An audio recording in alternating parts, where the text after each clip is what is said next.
Nerd alert, dork face. I am not a loser. I just have a bad haircut. Kind of a major dork. Oh, nerds. If you're into science, tech, or unique hobbies, you're listening to the right show. On Get Nerdy With It, we interview nerds talking about their passions. This is Get Nerdy With It. Hi, welcome to Get Nerdy With It, episode number 14. Today is August 22nd, and I have a very special guest with us tonight, Mr. Talos Tsui from the Iconfactory. Hi, Talos. Hello, thank you for having me here. Oh, thanks for being on. I really appreciate it. So, how are you doing tonight? Doing all right. Good. Quick week. It's been going by fast. I can't believe it's already Thursday, you know? Yeah. So I have been a fan of the Iconfactory for years, and also am friends with you. So I have to thank you again for being on. You're welcome. I'm kind of curious though. How did the Iconfactory begin? Wow, that's gonna be I try to condense it, but back in after finishing college from RIT. Got a job offer and moved down from upstate New York to Greensboro, North Carolina, and doing children educational software. Because you do CD-ROM, and then you need to have an icon for the application inside. So we're doing icons a couple of times, and for fun, like we get a kick out of doing it because it's something so small, but it's so hard to do because it's so tiny. Right. So we start doing that for fun on a spare time. Mm-hmm. So eventually, me, Gideon Mayu, and Corey Marion, we all have our own individual websites at members.aol.com/user. Oh yeah. So we won't have our own webpage with our own icons that put up for download. Mm-hmm. So a year or so later, and it's like, I think it's about 1997 or 1996, Corey came with the idea to put all our icon sets together on one page for people to download, easy to find. Were they free or were you? Yeah. Oh, okay. So he came up to Iconfactory.com, Iconfactory name on AOL. So that's how we started. No kidding. So it was an AOL site to begin with. Yeah. And then eventually, back in those days, and someone like us and offer us a domain name and server hosting it, and eventually we will get our own domain name. Mm-hmm. And back in 1997. Oh, you started a long time ago. Yeah, and then chief developer Craig Hockenberry contact us, and then he's saying he wanted to write a software called Icon Dropper that let people collect icons and keep it in an archive. So then we start working together, and this is after we got laid off from that first job we have. We all lost a job because MCI bought the image technology, and then eventually a year later they decided to lay everyone off. So I don't know what MCI was thinking, but they shouldn't buy something they don't need, So, but that was a blessing in disguise, though, right? Yeah, and then we all went a separate way, and we're doing our own jobs, but then we're doing this on the side. So, and then clients start showing up asking us to help them do custom work. It's like Stuff It, and Microsoft is the first one. We did Office for them. Wow. And we did Aladdin, we did Stuff It Deluxe. Wow, then, yeah, I use that. Yeah. And Apple came to us for Apple Works. No kidding. Yeah, and then from then it was we decided to go full time, become a. Well, I cannot think of any other, and I wouldn't want to name them either, but I don't see any competition for you. I mean, you're the only guys that I know of that do this, and I think you found a niche market, and that's what it takes, I think, to be successful, is to find a niche market and do something good in that niche market. Yeah, back then it's very unique. and then we start hosting a annual competition called Pixelpalooza. Pixelpalooza? Palooza, yeah. Pixelpalooza. And then Neat. and then that's how we found Dave Pascala. He's one of the winners for the competition one year, and eventually we decided to go full time. We formed a company with all 5 of us. Nice. And back then, we never met Craig, and we never met Dave before. So we're forming a company without meeting them in person. Without meeting them in person, they were just all over the country, right? And in Europe, you have somebody in Europe too, I believe, right? Or no? Well, Dave used to be in Florida. Oh, okay. And then he moved to Sweden. Okay. Yeah. Yeah.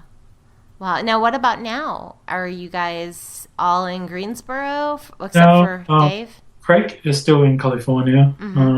Dave is still in Stockholm, Sweden. The rest of us is all in Greensboro, North Carolina. You mean they didn't want to relocate to lovely Greensboro, North Carolina? I don't understand. I don't know what they could possibly see more in California or in Stockholm that's not offered in Greensboro. Well, Dave met his woman of his dream through the internet, and he moved to Sweden for her. Oh, I love it. Yeah. Oh, that's wonderful. What a great story. Craig has been living in California for so long. He's all set. No, yeah, I know. It takes a lot for people to move here. Greensboro is a nice place, though. It's very pleasant. We have a lot of land, right? We have big yards and beautiful trees, and we have the beach and the mountains, and it's a lot nicer than what it was 20, 30 years ago. It's getting there. There's some things that I wish that we'd get from California, and but like their dry weather and their awesome food. But it's getting there. So a lot of clients contact us and surprise we're in Greensboro, North Carolina, not in California. Yeah, I would imagine everyone would assume you were like in San Francisco or I don't know, LA or something. Yeah. I'm glad because you put us on the map. And we incorporated in January 2000, so okay. That's where we all got officially become a real company. In January 2000. That's a long time ago. You've been together for quite a bit. Yeah. That's great. That's really 16 good. years. Yeah. Wow. It goes fast, right? For a website, it's old.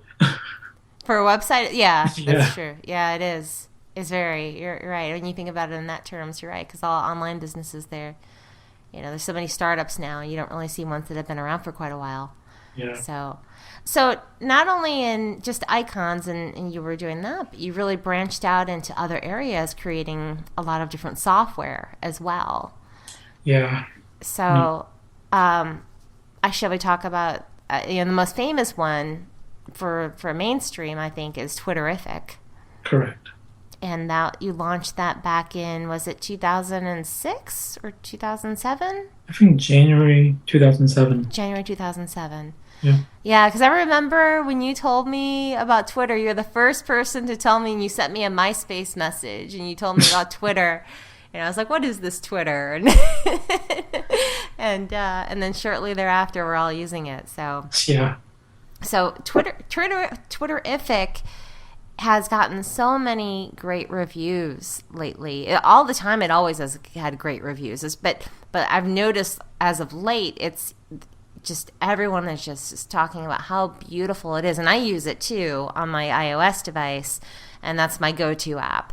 And it's just gorgeous, It's just, that's all I have to say. It's just a pleasure to use. The interface is just a pleasure to use. But I'm curious how you guys are going to be attacking the iOS 7 changes. Are you ready to go for that when that rolls out? I guess you've been working feverishly at that? Yeah, I'm not involved with Twitterific 5 development. I switched to another project. So, But I mean, I was on vacation the past 4 weeks. That's true, yeah. And we use Basecamp to keep track of projects and development. Mm-hmm. And while I was gone, every day I got an email of updates on Basecamp, and I see the guys like listing everything changes need to be made on Twitterific. Every day it's like a dozen new things, and then there's like a dozen things got checked off. Wow. So the guys have been really busy with making Terrific 5, the next version coming out, work with the new APIs in iOS 7.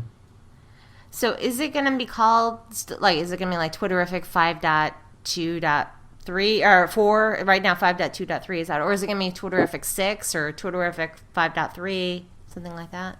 Do you know? I'm not exactly entirely sure, but they're doing a lot of work on it, so... Yeah, I'd imagine, yeah. Because and it's just something, because you guys just came out with 5, well... Well, long I time don't ago for know. like... Yeah, I guess in app terms, it's a long time ago, yeah. Yeah. But I mean, we getting a lot of compliments and notification when iOS 7 was released to developers, and then a lot of press saying and bloggers and saying like how Terrific 5 looks perfectly in place with iOS 7 because we're using a lot of flat color, and the text is really clean. The main focus is the content, not all the bells and not a lot of like graphics or bell and embellish it, you know.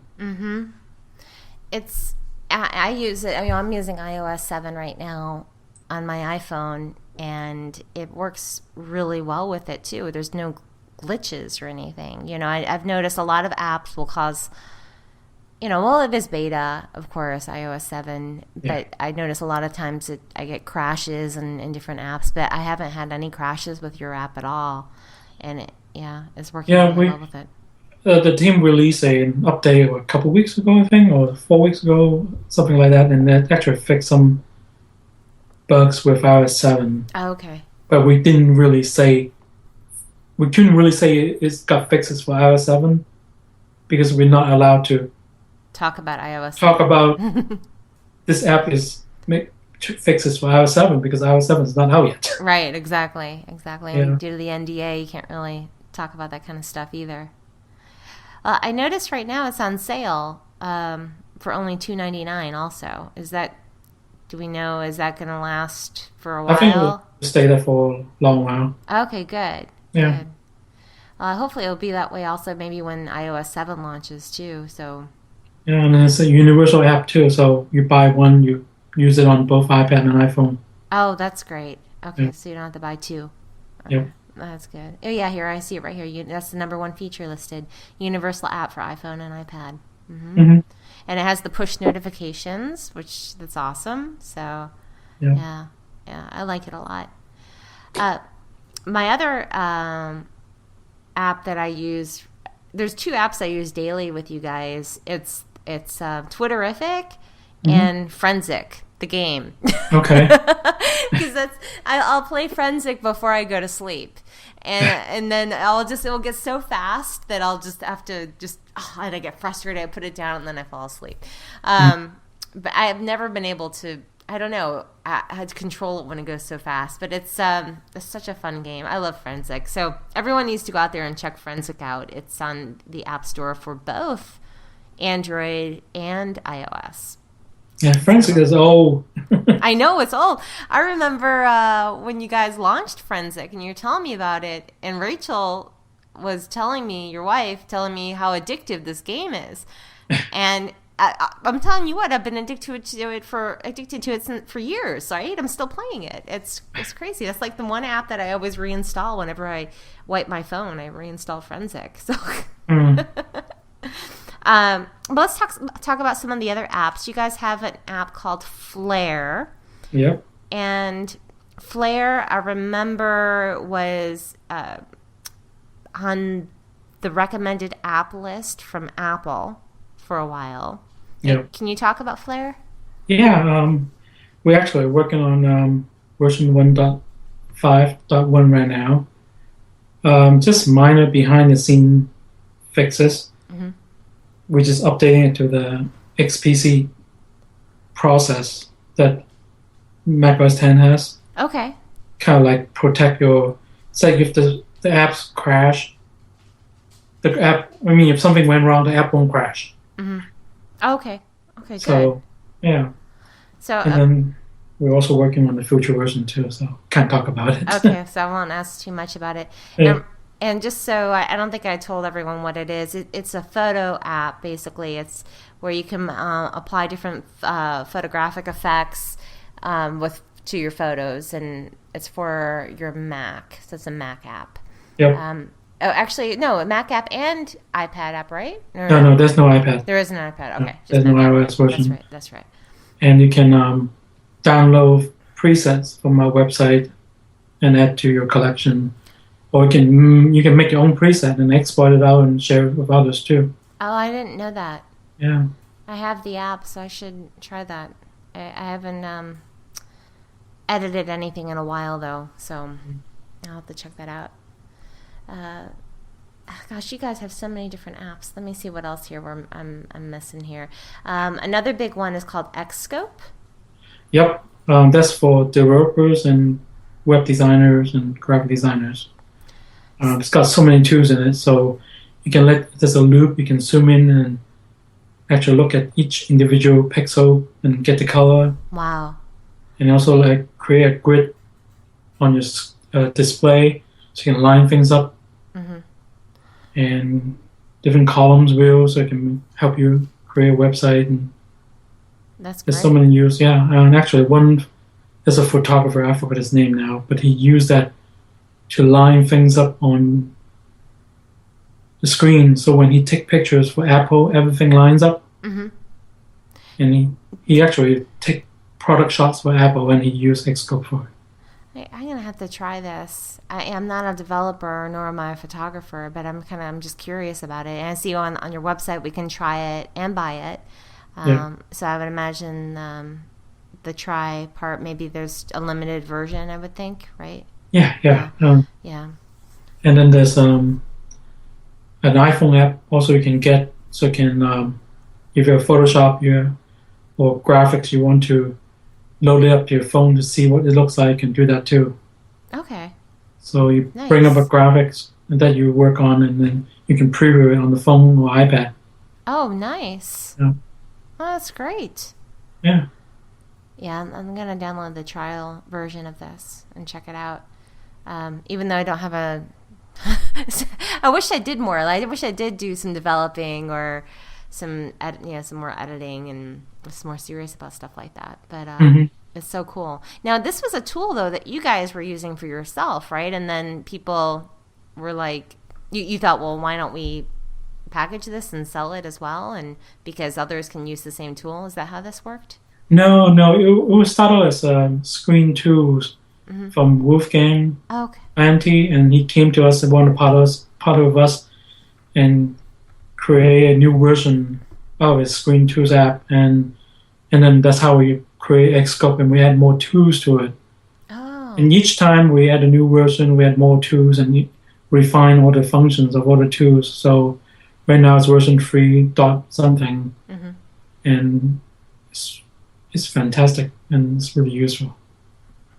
And what other tools do you guys use? I see another one called Icon Builder. Is that what you use when you make icons for people, or? No, not much anymore now, because iOS mostly use PNGs. So we don't use Icon Builder, and also it's since Adobe Photoshop CS6 is 64-bit, it requires all the plugin developers migrate the plugins from 32-bit to 64-bit. We just did not have the time to rewrote Icon Builder to a 64-bit plugins. So we just put on live support now, Okay. We use it to build Windows icons for clients. You need ICO files. I see. Okay. Okay. That makes sense. Yeah. What is iPulse? iPulse is a little widget that measures your computer CPU usage, network activities. Oh, yep. Neat. It's a pet project of programmers, our chief developer, Craig Conkerberry's project. And he maintained it once in a blue hour, when Apple release a new computer, it makes sure it's compatible with the new CPU and everything.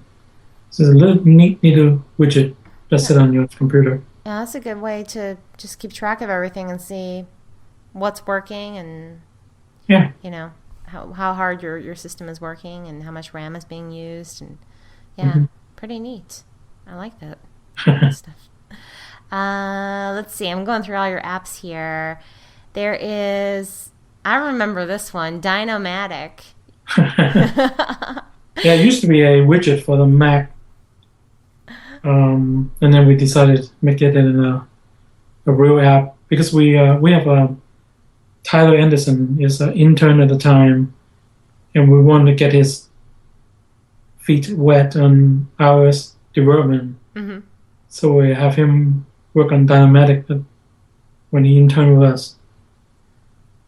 So this is where DIN-O-MATIC, where you should eat. And I see it's on sale right now for only 99 cents in the App Store. Mm-hmm.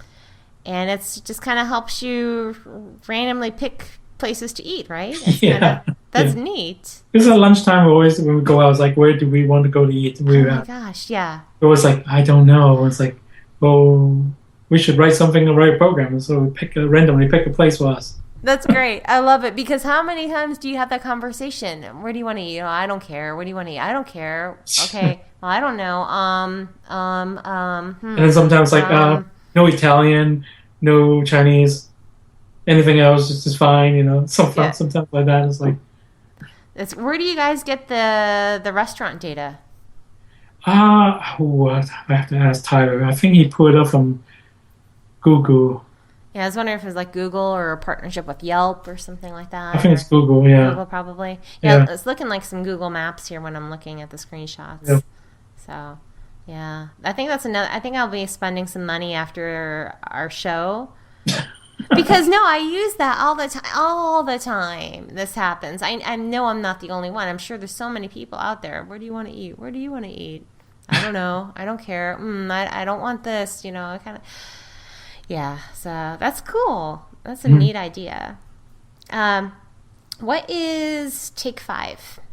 Okay, sometimes when you're listening to your music on your iPod, your iPhone, or your Mac, phone call comes in, you pause it, you talk on the phone for a couple minutes. Right, that happened to me today. Mm-hmm. Yeah, and then you went back and do your own work and forgot to turn on the music. Yeah, that happens to me, yep. Yep, this is what solves your problem. It will automatically kicks back in and let you listen to your music again.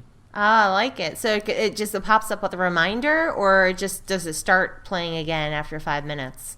There's a timer you can set for how long to idle for, and then it kicks back in. Mm-hmm. Yeah, that's a helpful little tool. No, that happened today. I was listening to Spotify, and I always listen to something, Spotify or Pandora or something while I'm working, and then every time there's a call, pause, silent, pause, and then I'll forget to put it back on. So, yeah. Does this work with just native music, or does it work with all music apps? It works with all music apps, as I remember. It's been a while. Cool. That's a good idea, too. These are helpful little tools. Yeah. And then I'm looking at Pickin' Time. That's the game, right? Yeah, for kids. For kids, yeah. This is a fast, family-friendly game that's bushels of fun for all players, and they is it about let's say there's a bunny and 4 vegetables, and at the beginning of the game you pick the vegetables. You randomly give your vegetables that you need to be picking. Mm-hmm. So when it comes out, kind of like whack-a-mole, you have to pick that vegetables. Okay. And see how your reaction time is. It's a real cute graphics too. Yeah, very cute. And let's see, am I forgetting any? Are those all the apps? Or we are spread too thin, so we can't do any more. I would imagine. I know it's got to be because you don't have that many. It's not a huge team that you have, so to have out what you have already, how do you take the time to support all of this? My gosh. Well, Forensic and Flair is work with. We team up with Wolfgang, so he do all the programming work and he's located in Germany. So our team right now, all our developers are all like sunk the time into the next version of Terrific for iOS 7 now. Okay. So nothing else get done until we get the next version of Terrific out the door. That makes sense. And because the deadline is looming too for iOS 7 release date. Yeah, when are they? I would imagine it's going to be out officially when the next iPhone comes out. I would think that they would launch the next iPhone, as they usually do, and then would push out iOS 7? Or do you think it will launch before that? It will be before, just like last time, because they want to stagger it. Otherwise, everyone tried to get into the server to download iOS 7 and then reactivate the phone. Yeah, that's a good point. Yeah, that's what the nightmare has been before, and it's like, oh, can't get on. And finally, the last 2 years, they've been staggering it, so which is good. Yeah, that makes sense. I'm looking forward to the official release of it. I really like iOS 7. Did you put it on your device, or are you still using iOS 6 on yours? I'm still on 6 because I was traveling this summer. Oh, that's right. You went to China. Yeah. Yeah, I just didn't want to get stuck. That would be challenging in case something did happen. I went to San Diego Comic-Con for a week, and then I'm going to Hong Kong for 3 weeks. Yeah. So I don't want to have anything goes wrong. Yeah, you need stable equipment when you're traveling. Definitely. Yeah, you had an awesome summer going to Hong Kong and then also Comic-Con. My gosh, those are like places I need to see. I've never been to Comic-Con, and in China, I've never been to China ever, and I know I'm missing out. So, yeah, very good. There's a lot of things to do in the world. So yes, there are, definitely. So I'm kind of curious. Have you been getting a lot of requests for icons now that iOS 7 is coming out and everyone has to kind of redo their thing and make it flat, or are you kind of putting projects on the back burner because you're working all on getting Twitterific out?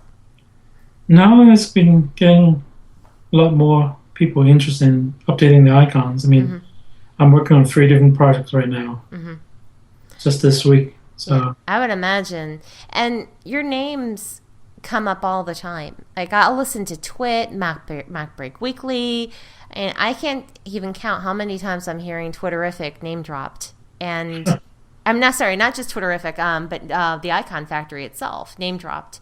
And it's everywhere. So I think you guys are pretty, to be mentioned a lot in the tech community, pretty famous now. And I would imagine everyone would be knocking on your door to make stuff for them. So that's good. Yeah. Congratulations. Yeah. Thanks. You're welcome. So can you talk about anything next? Or, you said you're working all on Twitterific, but I guess other things are kind of hush-hush for right now, I would imagine, as far as any other projects. Yeah, we're not allowed. I mean, we're not near. Yeah. We don't want to say anything until it's ready. Yeah. Otherwise, we just waiver. Gotcha. We told people we're working on the new Mac version for Terrific, but then we have to stop the development to work on the new version for iOS 7. So I'm curious, because Mavericks will be coming out soon. So the Twitterific for Mac and all these programs for Mac, all the apps, not just Twitterific, but are they pretty much going to work the same way as they did before in Mavericks? Have you guys been testing that out? Yeah, we did, and we have haven't run into any problem with Maverick. So good. Yep, knock on wood. That's great. No, that's good news. Well, I think we covered just about everything. So, is there anything I'm forgetting, leaving out? No, I don't think so. Well, one of your topics you mentioned is developing for iOS versus Android. Oh yeah, I did. Thank you for reminding me on that. See, then designing for Retina display has been a challenge. Yeah, I need someone to keep me in check. So, So in regards to iOS versus Android, I do notice that the majority of everything that you are doing is Apple and iOS, right?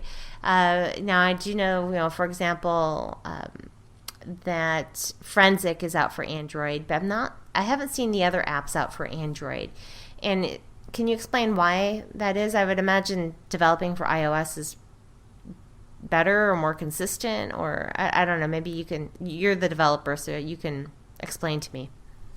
Well, at one point we were planning to do a terrific for Android, but we scrapped the plan because of which one? The Google decided to create a Twitter app for Twitter for free. Oh. So at that point, it's like, why bother, Yeah. You can't compete with free. Not to mention, the sales number for Forensic is nowhere near a fraction of iOS sales. For the iOS sales, yeah. Yeah, so it's like, it's not worth it. Yeah, I guess if they're seeing better sales as far as iOS goes than it is for Android. And I would wonder, though, if that has anything to do with the success, for example, of Twitterific, so people recognize the Iconfactory and click on, what else does the Iconfactory create? So they click on your name in the App Store, and then they see the other apps listed beneath. Maybe that has something to do with it, too. Well, from most of the numbers I heard is the sales are on iOS is better than Android. Mm-hmm. So I've heard that too. And because also a lot of Android folks look for the free versions of everything. I like paying for my apps. I do. I feel like I'm getting something a little bit more special, I don't know. And $1 or $2, a couple of bucks is not that much, right? It's nothing.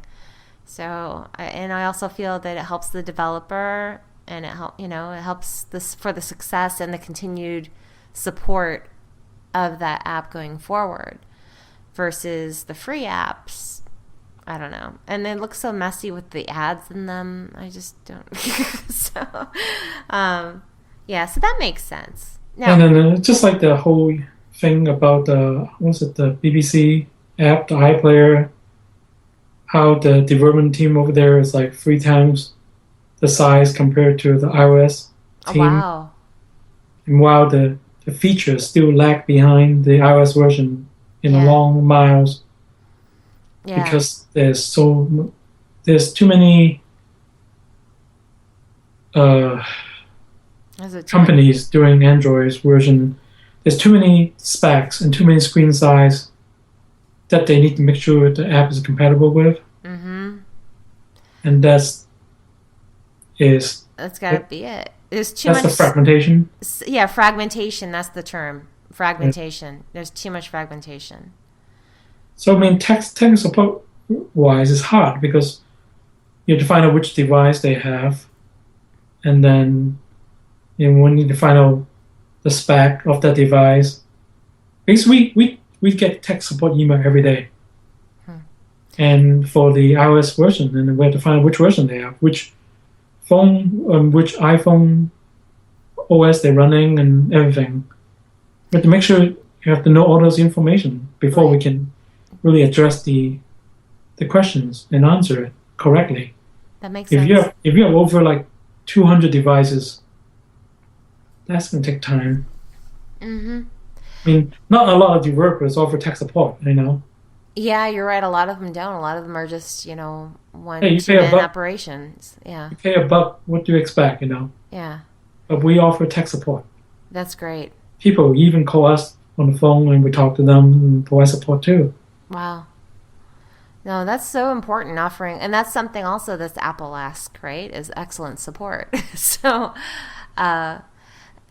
that's completely true. You just hit the nail on the head, because not only do we have a million different types of Android devices, but with Apple, upgrades are, people are going to be all on the latest, the latest upgrade. They're not, I seriously doubt you see phones that are on older software because everyone's going to update their phone, with Apple versus with Android. You still have people out there running gingerbread, and here we're at Jelly Bean, and not only that, but then you see a lot of different ROMs as well, right? So it's all these different phone sizes, different RAM, right?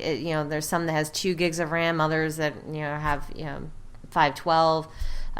All these, there's just so many different variables in Android devices. There really is no consistency, and that'd be nice if we could just make, if there would be one day, if I don't know, or maybe just make high-end devices and not this junk out there that's I don't know. I don't know the solution, but that does make sense as to why you would develop for iOS. Yeah. I mean, a lot of people are saying like Apple should make a bigger phone.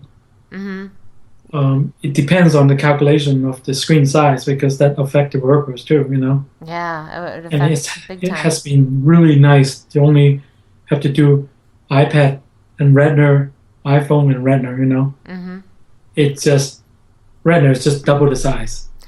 Do you have to make, what am I trying to say? In regards to Retina displays and apps, are there different versions out that are transparent to the end user that go out for Retina versus non-Retina?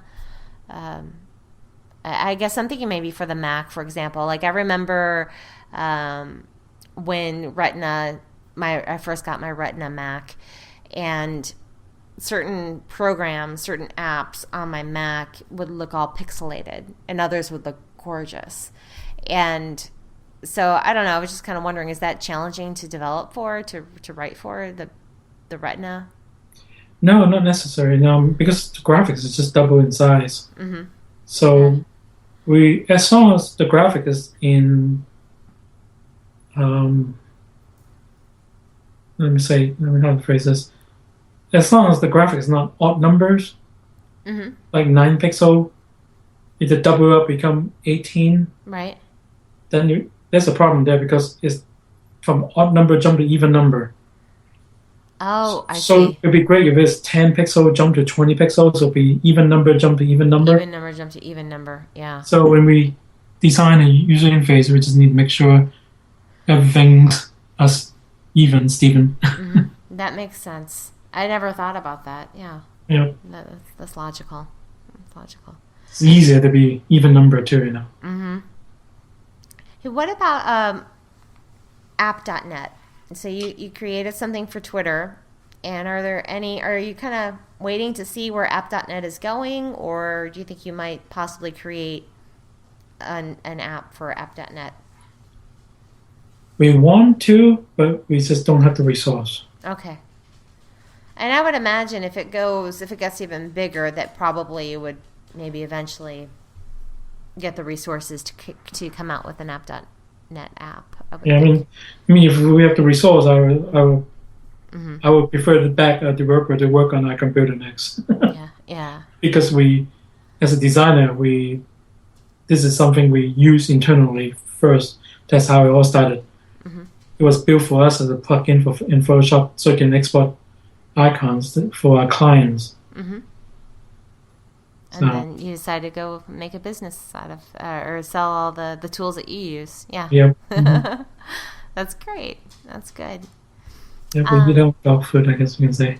What's that? I'm sorry? I guess you can say we eat our own dog food. You do. That's right. You do. Until now. You walk the walk, and yeah. So, well, I guess we should wrap things up, and I could talk to you about this kind of stuff forever, but I think we've kind of talked about all we can in regards to the Iconfactory, unless if I'm leaving anything out at this point. I don't know. I don't think so. Yeah. I'm just happy you're in Greensboro, and like I said, you put Greensboro on the map, and I'm so proud to call you my friend, and that and all the work that you do, and it's awesome. So, and every time I hear your name in the news, I'm just like, that's so cool. But no, I'm really happy for you. You're welcome. You deserve it. You definitely deserve it. So, Talos, where can everyone find you online? My Twitter account is Talisman, Talosman. Talisman, okay. Yep. All right. Not Talisman, not that one. No, Talosman. Yeah. Yep. Okay, excellent. And then Iconfactory at it's iconfactory.com. No the in front, Okay. but no the in front. So iconfactory.com. And then we also have a portfolio too. It's design.iconfactory.com. Design.iconfactory.com. Okay, I will put those links to the portfolio and your website and Twitter in the show notes. Yep. We launched our design site it's like 4 weeks ago, so we're putting a lot of new work up there more frequently now. I was looking at it, and it's really nice because people can see your work and see all the talent that you all have, you know? Mm-hmm. It looks really good. I had that up earlier today. So, very good. Thanks. Well, thank you for being on. I really appreciate it. You're welcome. And for all you out there, you can find us at getnerdywithit.com. And on Twitter, we're at getnerdy_withit. Facebook.com/getnerdywithit. And we're also on G+. So thanks for being nerdy with us, Talos. Thank you. And have a good night. Yep, you too. Thanks. Thank you for listening to Get Nerdy With It. Join us each week as we interview nerds talking about their passions. Oh, nerds. And be sure to visit us at getnerdywithit.com.